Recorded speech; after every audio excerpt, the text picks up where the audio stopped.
Periodic table, periodic property and variation of property. देखो सबसे पहले इंट्रोडक्शन में क्या दिया है, एलिमेंट और प्योर सब्सटेंस। एलिमेंट जो होते हैं वो पूरी तरह से प्योर होते हैं, made up of one type of atom, एक टाइप के एटम होते हैं इसके अंदर। They are basic unit of all type of matter. ये क्या है, बेसिक यूनिट है ऑल टाइप ऑफ मैटर का। कोई भी चीज़ बना हुआ है तो उसमें सबसे पहले एलिमेंट का होना जरूरी है, विदाउट एलिमेंट कोई चीज़ नहीं बनेगा। In order to study element in an organised manner they need to be classified. तो अगर इस एलिमेंट को ऑर्गेनाइज ढंग से सही से पढ़ना है तो ज़रूरत पड़ जाता है क्लासिफिकेशन का। You have studied in class 9 contribution of Devrenier, Newland and Mendeleev to the classification of element। Class 9 में A3 के बारे में हम लोग पढ़े थे। डेवरेनियर के बारे में क्या पढ़े थे, group the element in three triad. A triad में इसका जो बना था और ट्रायड के फॉर्म में था, जो ये लोग डिस्ट्रीब्यूट किया था, बांटा था। और न्यूलैंड वाला में क्या था, ये था arrange in increasing order of their atomic mass. ये एटॉमिक मास के बढ़ते हुए क्रम में सजाया था। Every eighth element beginning from any element resemble the first element in physical and chemical property. तो एक से स्टार्ट होता था, एक से स्टार्ट करके जाओ 8वां तक। 8वां के बाद जैसे ही 9वां पर आएंगे, पहला और 9वां का प्रॉपर्टी क्या होगा, मैच करेगा, फिजिकल प्रॉपर्टी भी और केमिकल प्रॉपर्टी भी। मतलब हर 8 इंटरवल के बाद अगर दूसरा से जा रहे हैं तो फिर 10वां मैच करेगा। वो हम लोग देखे थे न्यूलैंड वाला में। फिर उसके बाद मेंडलीफ का आया था, Russian chemist give the first periodic table of element based on his law which state the property of element. ये बताया था कि जो प्रॉपर्टी होता है एलिमेंट का वो उसके एटॉमिक मास पर डिपेंड करता है। This arrangement enabled Mendeleev to पहले 63 एलिमेंट। तो उन्होंने 63 एलिमेंट को इस तरह से ग्रुप में रखा था, ग्रुप और पीरियड में रखा था। ही प्रेडिक्टेड, उसने प्रडिक्शन भी किया था कि existence of those element which were year to be discovered. उन्होंने ये भी बताया था कि अभी भी कुछ एलिमेंट है जिसका डिस्कवरी होना बाकी है। But this method could not explain the position of certain element, the rare earth metal and isotope. लेकिन यहाँ पर प्रॉब्लम आया था, कुछ एलिमेंट ठीक से पोजीशन में नहीं आ पा रहे थे। ठीक है, उसमें कौन कौन सा रेयर अर्थ मेटल जो था वो शामिल था और आइसोटोप्स भी शामिल थे। This defect were removed when Henry Moseley put forward the modern periodic table. तो मोसले फिर नया पीरियोडिक टेबल लेकर के आया, वहाँ पर ए प्रॉब्लम हट गया। He stated that the physical and chemical property of element are periodic function of their atomic number. तो इन्होंने बताया था कि जो फिजिकल प्रॉपर्टी या फिर केमिकल प्रॉपर्टी एटम का होता है, एलिमेंट का, वो एटॉमिक नंबर पर डिपेंडेंट होता है। Later Niels Bohr gave the extended form of the table known as long form of modern periodic table. बाद में long form of modern periodic table आया जो बोर के द्वारा दिया गया। A tabular arrangement of element in group and period highlighting the regular trend in property of element is called the periodic table। तो यहाँ पर ग्रुप ऑफ पीरियड में सजा हुआ मिलता है सारा एलिमेंट। उसके बाद है silent feature of the modern periodic table. Modern periodic table के अंदर क्या क्या है, जो सबसे पहले ग्रुप है, टोटल 18 ग्रुप है जो वर्टिकल कॉलम में दिखाई देगा, इसे हम लोग ग्रुप बोलते हैं। They are known as group arrange left to right. 1 minute, एक कॉल आ रहा है।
उसके बाद है ये तो देख लिए, known as group arrange from left to right in order, ठीक है।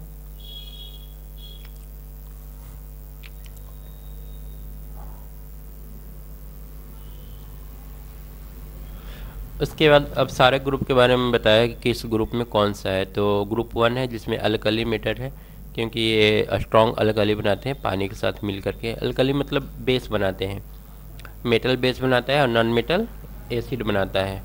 फिर अल्कलाइन अर्थ मेटल है दूसरा नंबर पर, they form weaker alkali as compare to group 1। तो ये थोड़ा सा कम मतलब अल्कली बनाता है, कम स्ट्रॉन्ग बेस बनाता है। अल्कलाइन अर्थ मेटल क्योंकि अर्थ क्रस्ट में ये जनरली ये सारा मेटल पाया जाता है, और अल्कलाइन क्योंकि ये बेस है इसलिए नाम है अल्कलाइन अर्थ मेटल। और उसके बाद 3 से लेकर के 12 तक इसको हम लोग ट्रांजिशन एलिमेंट बोलते हैं। They are 2 outermost shell in complete.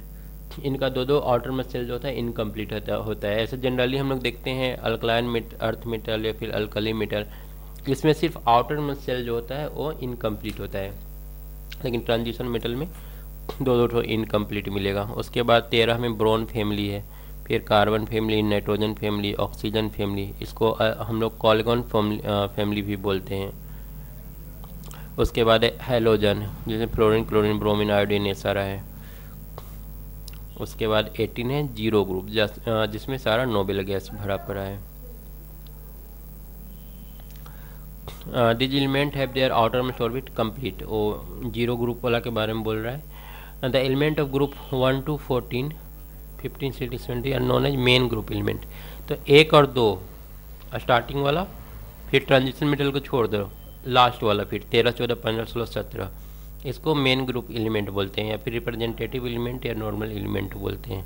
The outermost shell of all the element of this group are incomplete. तो आउटरमोस्ट सेल इनका सिर्फ एक ही सेल होता है आउटरमोस्ट जो इनकम्प्लीट होता है। उसके बाद पीरियड में आते हैं। देयर आर 7 हॉरिजॉन्टल रो, ऊपर से नीचे 7 गो रो दिखाई देगा जिसको हम लोग पीरियड बोलते हैं। ये जैसे जैसे नंबर ऑफ सेल बढ़ेगा नंबर ऑफ पीरियड एलिमेंट का बढ़ते जाता है, तो जितना सेल उतना पीरियड। उसके बाद लेंथेनाइड और एक्टिनाइड ग्रुप भी आता है। लेंथेनाइड ग्रुप 3 ऑफ 6 पीरियड, ये कहाँ पर रहता है?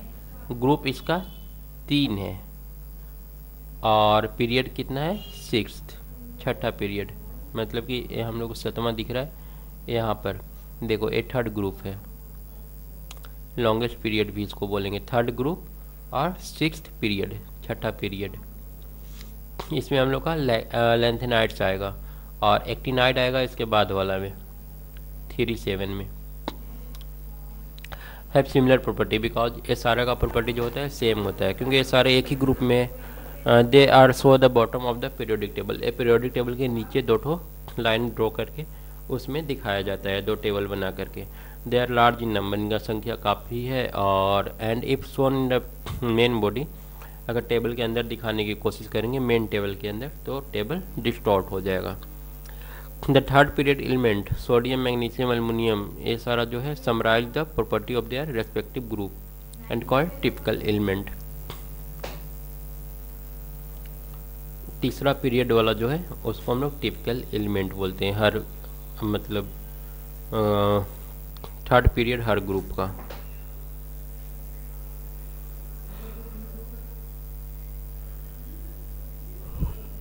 ठीक है। उसके बाद पीरियड कैसे डिटरमाइन करते हैं वो तो पता ही है। पीरियड मतलब कि हम लोग देखेंगे कि मतलब कितना सेल है। 3 सेल बन रहा है तो जैसे यहाँ पर देखो कितना एलिमेंट है इसमें, 20 है ना इलेक्ट्रॉनिक कन्फिगरेशन। तो 20 में 1st orbit, 2nd, 3rd, 4th। ठीक है, तो एक कौन सा पीरियड में चला जाएगा? 4th पीरियड में। और ग्रुप कौन सा? ग्रुप तो आउटर मोस्ट सेल में जितना इलेक्ट्रॉन रहता है वो ग्रुप कहलाता है, अप टू 2 तक। बाद वाला जो होता है 13, 14, 15 उसको फिर घटाना पड़ता है 8 में से।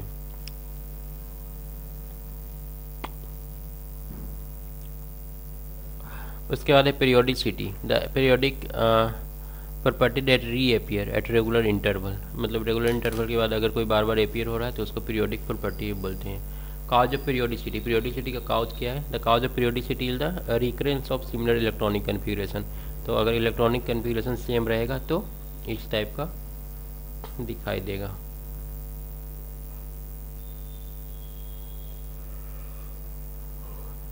इलेक्ट्रॉनिक कन्फिग्रेशन सेम रहने से मतलब उनका प्रॉपर्टी सेम क्यों होता है?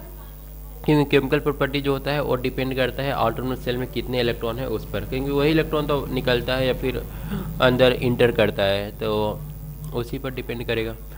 एग्जांपल इन ग्रुप 17 में हैलोजन है, तो सारा का सारा सेम प्रॉपर्टी शो करेगा लगभग। सब में क्या है? सब कलर्ड नन मेटल है, सारा का सारा नन मेटल है। सब निगेटिव आयन बनाता है। दे आर वेरी रिएक्टिव, बहुत ज़्यादा रिएक्टिव है, अकेला पाया नहीं जाता है। They are only slightly soluble in water, water में बहुत कम सोलुबल है। But they dissolve much better in organic solvent, लेकिन ऑर्गेनिक सॉल्वेंट में आसानी से घुल जाता है। Their melting and boiling point increase regularly moving down the group, ऊपर से नीचे जैसे जैसे बढ़ेंगे बॉइलिंग पॉइंट जो होगा वो बढ़ता जाएगा, ठीक है, और मेल्टिंग पॉइंट भी बढ़ेगा।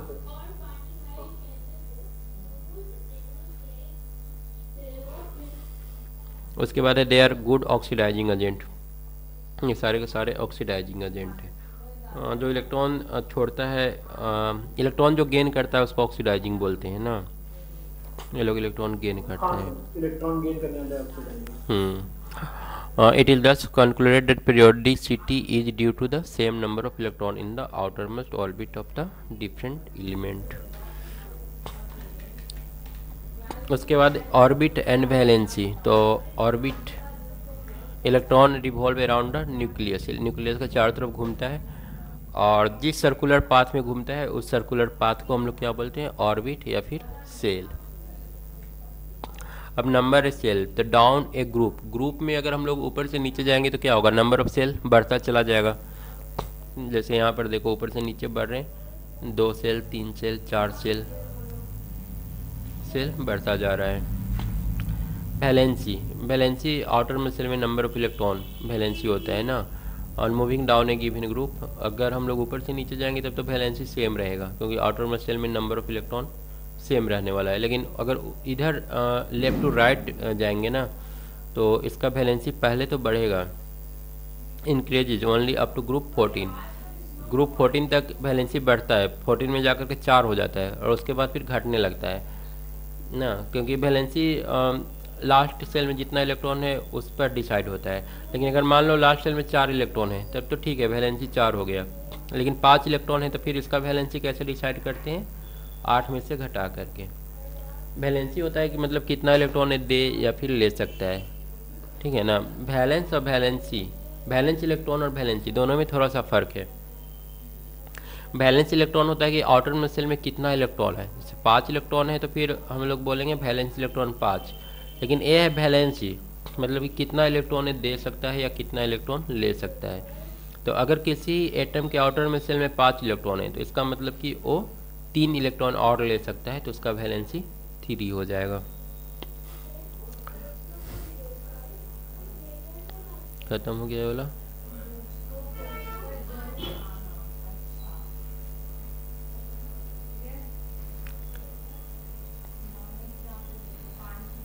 उसके बाद है periodic properties. The properties of element which are directly or indirectly related to their electronic configuration and show a regular gradation as we move across a period from left to right। तो यहाँ पर property हम लोग देखने जा रहे हैं, इसके अंदर क्या क्या देखेंगे? एटॉमिक साइज देखेंगे। तो साइज तुमको पता है क्या होता है? एटॉमिक साइज अगर ऊपर से नीचे जाएंगे तो क्या होगा? बढ़ेगा या घटेगा?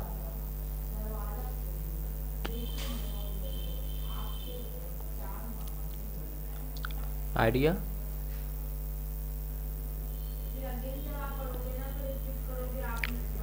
सुन रहे हो? साइज क्या होता है ऊपर से नीचे बढ़ते हैं तो? सर ऊपर से नीचे ना, तो सर ऊपर नीचे बढ़ते हैं तो साइज सर बड़ा होता है ना? हाँ बड़ा होगा। क्यों बड़ा होगा? क्योंकि ऊपर से नीचे जाएंगे तो सेल, नंबर ऑफ सेल तो बढ़ते जा रहा है। तो भी बढ़ेगा। हाँ, नंबर ऑफ क्या कहते हैं, नंबर ऑफ इलेक्ट्रॉन्स बढ़ेगा तो नंबर ऑफ सेल बढ़ेगा। सेल बढ़ेगा, इसलिए साइज बढ़ जाता है। और अगर लेफ्ट से राइट जाएंगे तो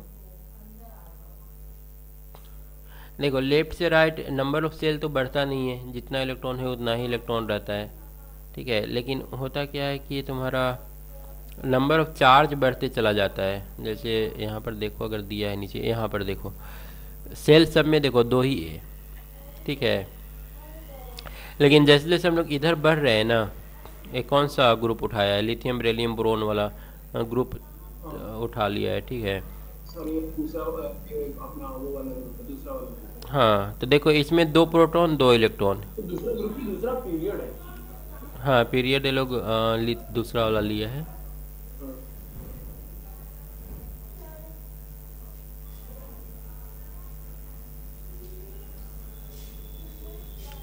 दूसरा वाला है कि फर्स्ट वाला है? फर्स्ट वाला तो है ये शायद। सेकंड। फर्स्ट वाला तो सर हाइड्रोजन और हीलियम फर्स्ट है। हाइड्रोजन हो जाएगा, हाँ हाँ, सेकेंड वाला उठाया है।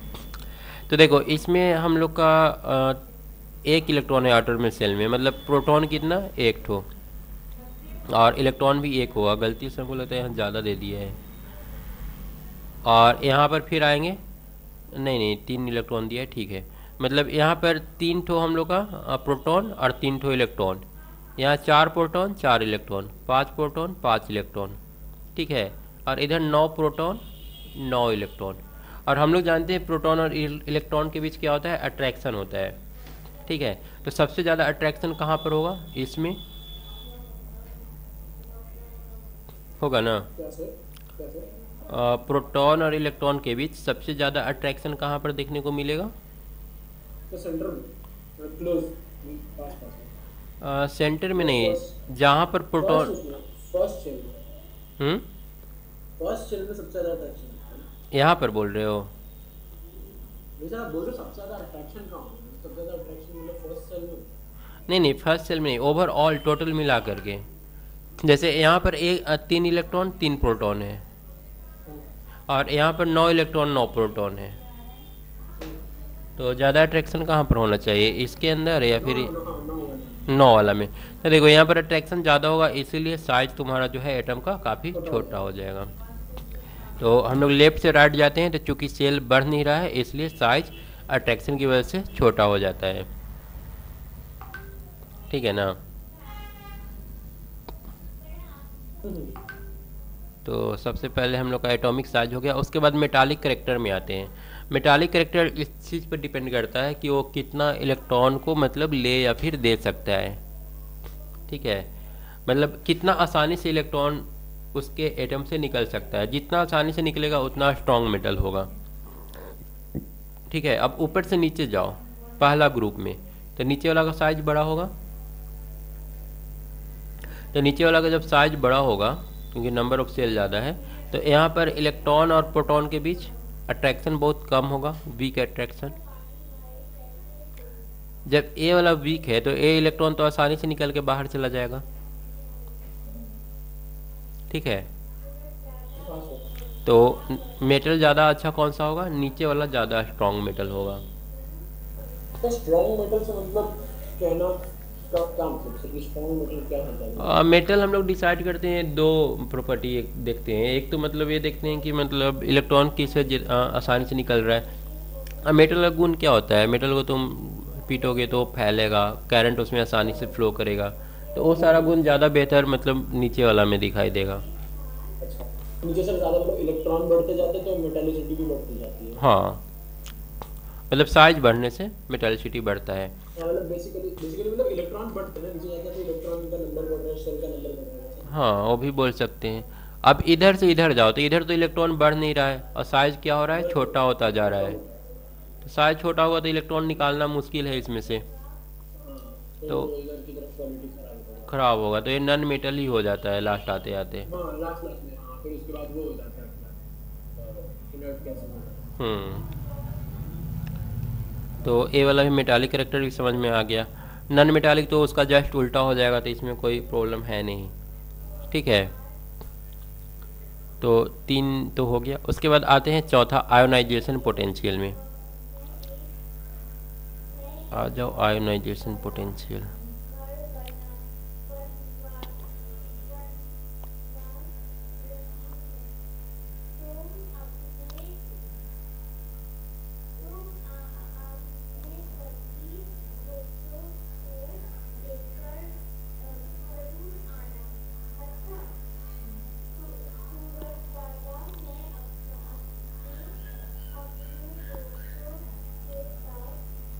कहाँ पर दिया है?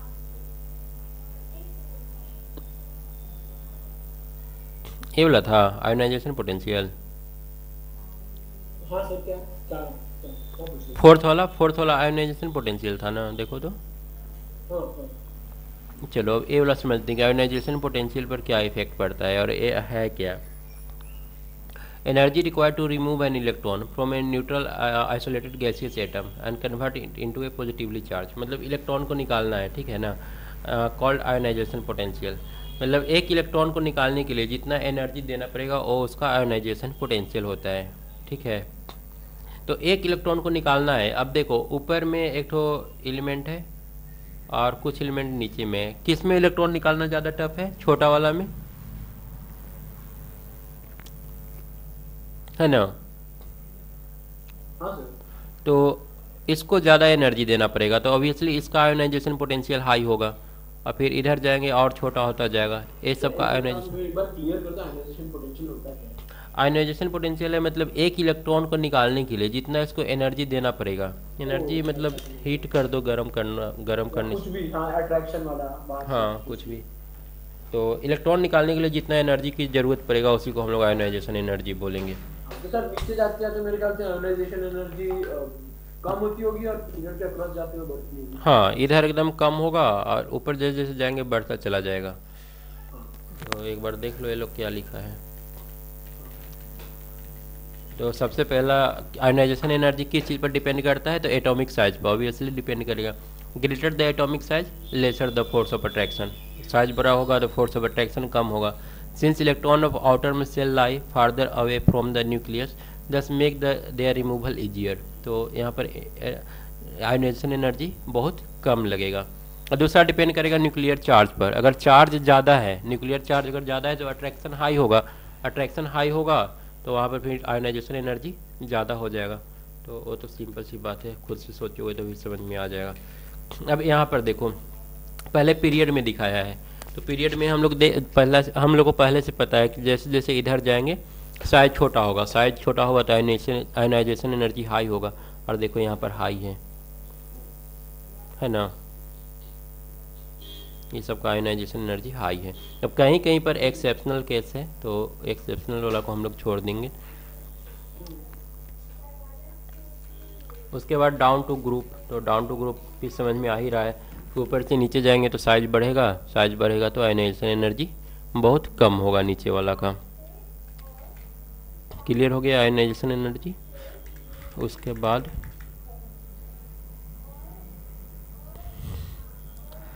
बाद हम लोग को पढ़ना है इलेक्ट्रॉन एफिनिटी। पहले इलेक्ट्रॉन एफिनिटी है क्या? We have just studied that the removal an electron from atom energy is required. Similarly when extra electron is added, उसी तरह से अगर एक्स्ट्रा इलेक्ट्रॉन ऐड करना है तो एनर्जी इज रिलीज। तो उस केस में क्या होता है? एनर्जी बाहर निकलता है। इसी को हम लोग इलेक्ट्रॉन एफिनिटी या फिर इलेक्ट्रॉन गेन एंथैल्पी बोलते हैं। तो वो भी किस चीज़ पर डिपेंड करेगा? एटॉमिक साइज पर और न्यूक्लियर चार्ज पर। सिंपल सी बात है। इलेक्ट्रॉन साइज अगर बड़ा रहेगा तो उसमें इलेक्ट्रॉन डालना इजी होगा। तो इसमें सबसे पहले आ जाओ इलेक्ट्रॉन एफिनिटी इन पीरियड में दिया है। इधर से इधर दे दिया है हम लोग को पीरियड में। तो यहाँ पर -59 -88। तो इधर साइज छोटा है ना, तो साइज छोटा है तो यहाँ पर इलेक्ट्रॉन डालना बहुत टफ होगा। ठीक है, तो टफ होगा तो यहाँ पर देखो ज़्यादा एनर्जी, इतना एनर्जी जाकर के रिलीज होगा तब जाकर के तुम एक इलेक्ट्रॉन इसमें डाल पाओगे। ठीक है, समझ में आ रहा है ना। और ऊपर से नीचे इसमें साइज बड़ा हो रहा है। साइज बड़ा हो रहा है तो तुम डाल दोगे आसानी से इलेक्ट्रॉन, कोई दिक्कत नहीं होगा। थोड़ा सा एनर्जी बाहर निकलेगा।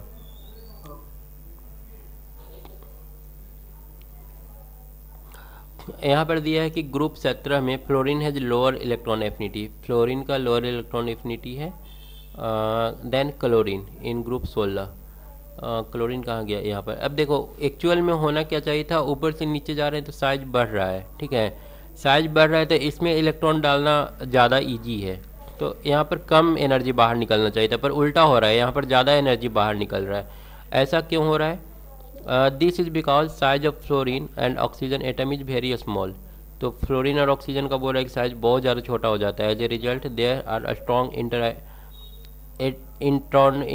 इलेक्ट्रॉनिक रिपल्सन, साइज छोटा होने से यहाँ पर इलेक्ट्रॉनिक रिपल्सन ज़्यादा हो जाता है, एंड दस incoming electron does not feel much attraction, तो इसलिए यहाँ पर इलेक्ट्रॉन डालना बहुत टफ होता है।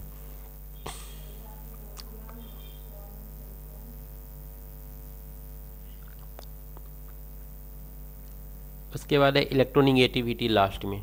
The tendency of an atom in a molecule to attract their shared pair of electron towards itself.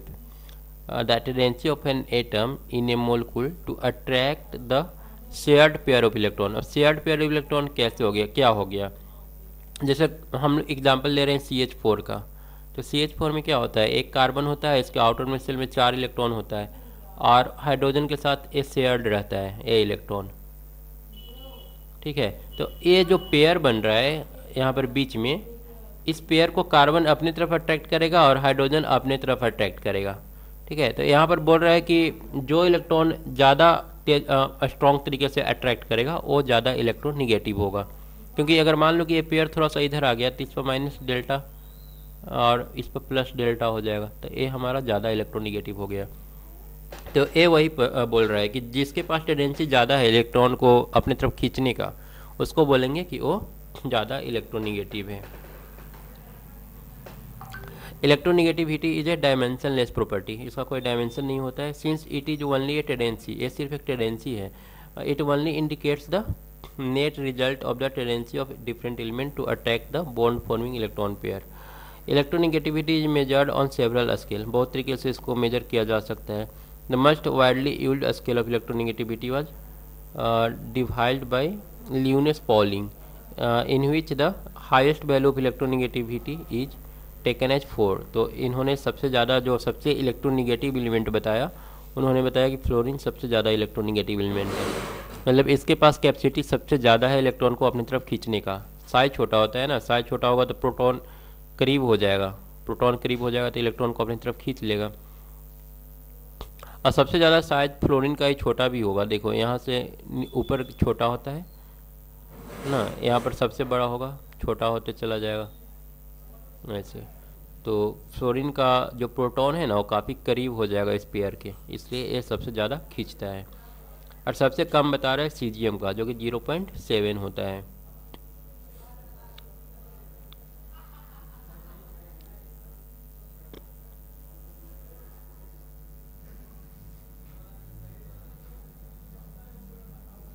ये सबका इलेक्ट्रोनिगेटिविटी यहाँ पर दे दिया है, ये सबसे ज़्यादा है। देखो इधर इलेक्ट्रोनिगेटिविटी क्या हो रहा है, बढ़ रहा है, तो ऑब्वियसली साइज छोटा होगा तो पेयर को ज़्यादा स्ट्रॉन्ग तरीके से खींचेगा अपनी तरफ, तो इलेक्ट्रोनिगेटिविटी बढ़ेगा, इधर से इधर बढ़ेगा, क्योंकि इधर साइज छोटा है।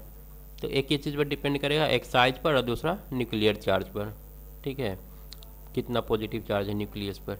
उसके बाद अक्रॉस ए पीरियड, पीरियड में हम लोग देख लिए कि इधर से इधर बढ़ेंगे तो इलेक्ट्रोनिगेटिविटी बढ़ेगा, और डाउन में इलेक्ट्रोनिगेटिविटी घटेगा, क्योंकि साइज बढ़ रहा है।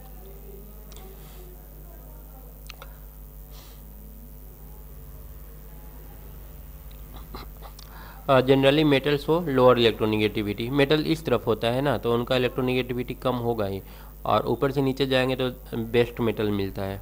तो बेस्ट मेटल का हम लोग ऑलरेडी देख लिए हैं, सबसे कम होता है इलेक्ट्रोनिगेटिव, क्योंकि साइज इनका बड़ा होता है। तो इलेक्ट्रो पॉजिटिव होते हैं मेटल सारे।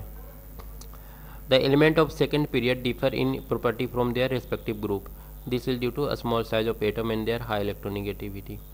तो सेकेंड पीरियड वाला का जो थोड़ा सा प्रॉपर्टी अलग होता है ना, वो हाई इलेक्ट्रोनिगेटिविटी की वजह से होता है, या फिर स्मॉल साइज की वजह से होता है। एक तो और है डायगोनल रिलेशनशिप, ये डायगोनल मतलब पीरियड 2 और 3 ऐसे जाओगे ना तो डायगोनली ये सब का जो प्रॉपर्टी है ना वो एक दूसरे से काफ़ी ज़्यादा मैच करता है, इसको हम लोग ब्रिज एलिमेंट बोलते हैं। Noble gases complete octet, so they do not have tendency to attract electron, ठीक है। Greater the value of electron affinity easier it to gain electron, electron affinity अगर ज़्यादा रहेगा तो ये आसानी से इलेक्ट्रॉन को गेन कर लेते हैं।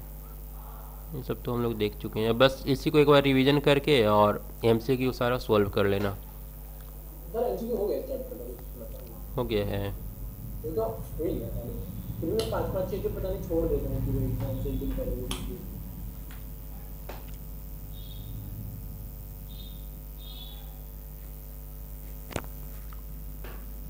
उसके बाद है relation between atomic number, mass number और लाइट एलिमेंट।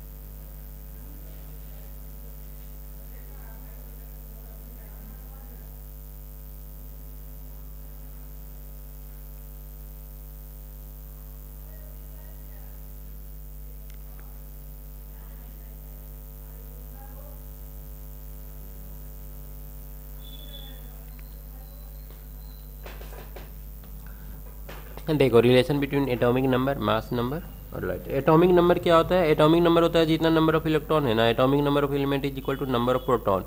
जितना नंबर ऑफ प्रोटॉन या फिर जितना नंबर ऑफ इलेक्ट्रॉन होता है वही एटॉमिक नंबर होता है। हालांकि इलेक्ट्रॉन हम लोग नहीं लेंगे क्योंकि इलेक्ट्रॉन घटता बढ़ता रहता है, आते जाते रहता है वो। इलेक्ट्रॉनिक नंबर और दूसरा एक और क्या होता है? इलेक्ट्रॉनिक एटॉमिक एटॉमिक नंबर और एक एटॉमिक मास होता है। Atomic mass. हाँ, एटॉमिक मास में हम लोग क्या लेते हैं? प्रोटॉन और न्यूट्रॉन का मास का सम ना।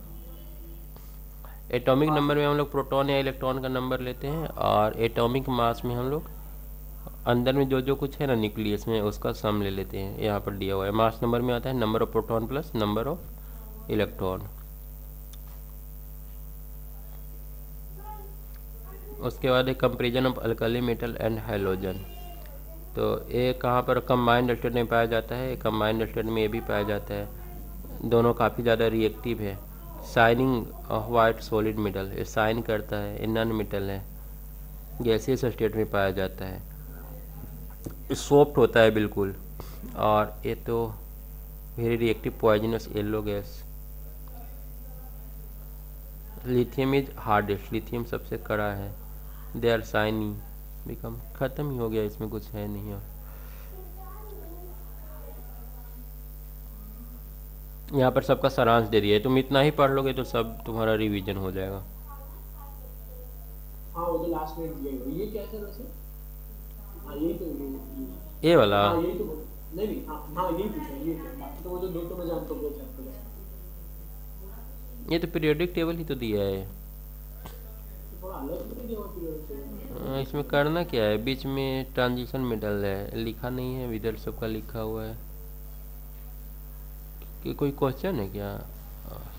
नहीं, वो सारांश ही दिया है तुम्हारा। Atomic number 1 and 2, number of element 2 बोल रहा है कि इसमें जो पहला वाला जो है वो सबसे छोटा होता है पीरियड।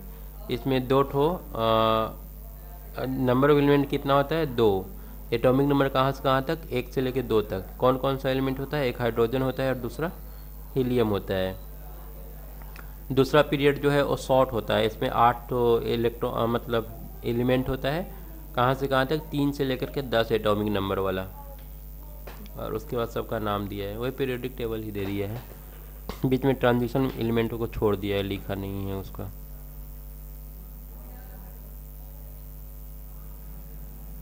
उसके बाद इधर इंटर ट्रांजिशन एलिमेंट सारांश ही दिया है, मतलब रिवीजन के लिए।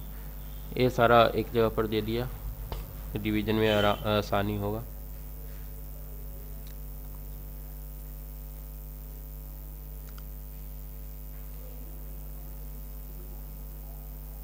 एमसीक्यू है इसमें, एमसीक्यू सॉल्व कर लो।